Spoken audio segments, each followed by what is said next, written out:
Adem, thanks for joining us. It's probably been a crazy week preparing for a massive game tomorrow. How much are the lads looking forward to it?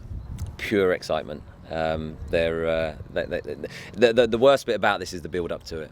But we're trying to flip that on its head and go, let's enjoy these moments, even the lead up to the game, because you're on a journey of creating memories again.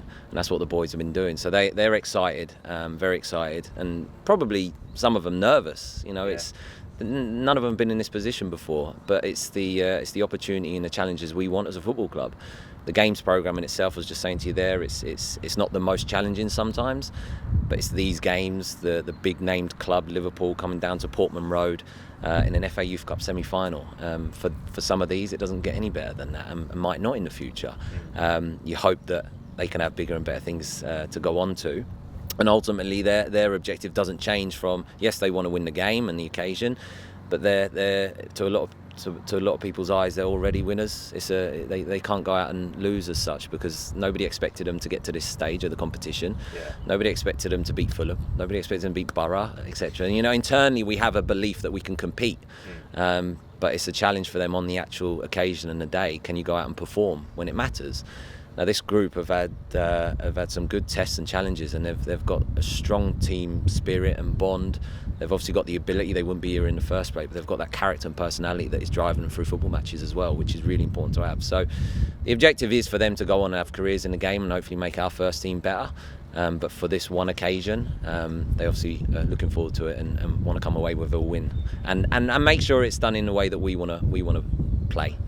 So excited. What an opportunity being on live television as well. BT Sport cameras will be there. The lads must be buzzing with that. Yeah, there's a number of them that have gone and got haircuts this week. So yourself included. We're all in that position. So that's a challenge that we've never faced before. So we speak about the opposite. Terry Butcher's refusing to come to the game as well because we're superstitious. High praise from a club legend as well. I can't thank him enough. He's every game we've played, I'm getting private messages from him on the phone. Just what a great guy. True ambassador and a guardian of the football club, I'd call him. He's a role model to staff and players. So he's fully behind and supporting the boys, and has helped a lot of the boys, in particular the centre halves. But our superstitions, he's not been to a game yet for the 18s at Portman Road, so he's not intending to come, but he'll be watching it on the telly. And as you said, that in itself is the next challenge for these boys. They've played the tougher games and the knockout games and come from behind and won games and quarter-final, but they've not been on live telly. They know it's been streamed, but not recognising it's live on BT and some other countries broadcasting it live as well. So we don't know how they're going to cope with that. We don't know how they're going to handle the pressure. We're talking about embracing it and being ourselves and not letting our emotions take over on the night. But we'll only know afterwards, and obviously hindsight's a great thing, but we'll reflect on it afterwards and learn from those experiences. But hopefully this isn't the last game. Hopefully we can have one more. Did your heart take a game similar to that of the quarter-final against Sheffield United? Yeah, I didn't think we could have another game like that. I mean, Fulham was an unbelievable occasion with 2 last-minute goals that saw us come from 2-0 down to win 3-2. But that is testament to the boys and their character and the nature of never say die attitude. So would I take a win in that manner? 100%.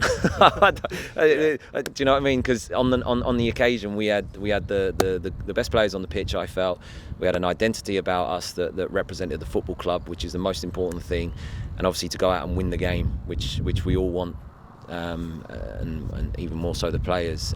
So we know in the big scheme of things, this isn't the be-all and end-all. It is just another match, as people like to say.